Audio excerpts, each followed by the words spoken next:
Белое или цветное ЛДСП, что практичнее в быту? Тут, как говорится, к гадалке не ходи. На белом, как и на одежде, всегда видны пятна и ляпы. Для мебели я бы выбрала светлый какой-то древесный оттенок, потому что на светлом древесном оттенке не так заметна пыль. Если вы выберете темные декоры, то на темном декоре при освещении будут видны и ляпы, и пыль.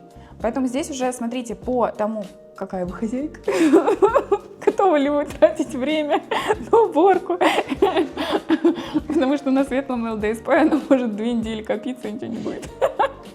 Проверено мной. То, какое ЛДСП выбрать, белое или цветное, зависит еще от интерьера и от того, какую композицию вы хотите видеть у себя дома. Но моя рекомендация — это светлое дерево.